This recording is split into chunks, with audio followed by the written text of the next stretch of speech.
In the valley of the Zulu kingdom, Shaka walked among his warriors with the calm of a man measuring thunder.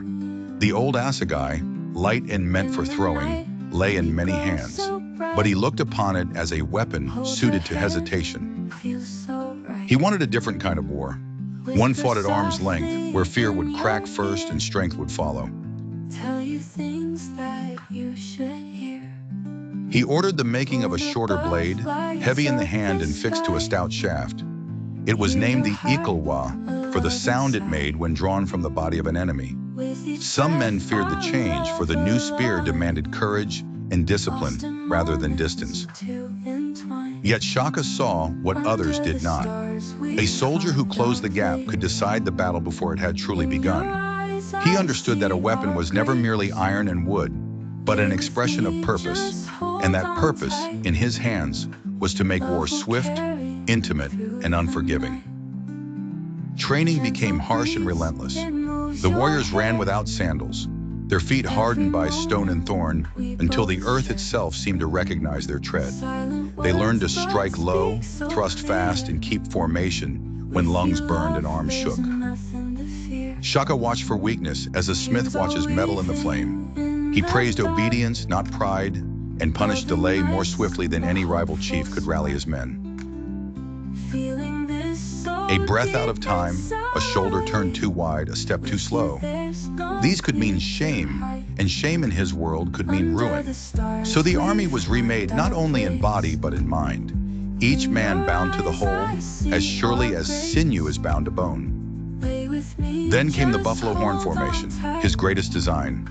The chest of the beast drove straight ahead, pinning the enemy and forcing their line to bend. The horns swept wide on either side, circling to trap retreat and cut down escape.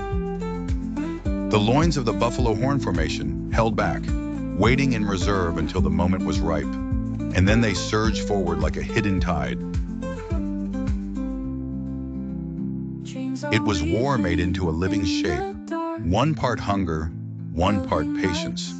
To those who saw it from a distance, it might have seemed a simple arrangement of men. Up close, it was a mechanism of fear. Each part knew its duty, and in that certainty lay its power. Villages heard the news and changed their loyalties before the smoke had cleared. Some called Shaka a prophet of unity, others a maker of mourning. Both were true. He had turned a blade into doctrine, and doctrine into empire. In that hard age, tribal warfare was no longer a matter of scattered courage. Under Shaka, it became discipline, speed, and the cold geometry of total domination.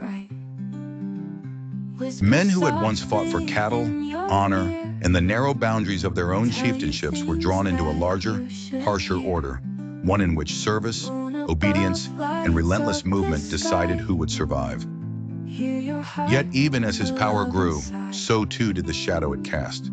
Families were broken apart, homesteads abandoned, and whole communities moved under the pressure of conquest or the threat of it. The kingdom's reach extended like a blade drawn slowly from a sheath, deliberate, dangerous, impossible to ignore. To some, this was the making of a people strong enough to endure the storms of the age. To others, it was a season of grief written across the land. Shaka understood that fear could be a weapon, but he also knew that it was a fire difficult to contain. He ruled through command, yet history would remember him in contradiction, as builder and destroyer, unifier and scourge. His reforms changed not only the way battles were fought, but the way a nation imagined itself. In the dust of the battlefield and the silence after the charge, a new kind of power had emerged, and it would not easily be undone.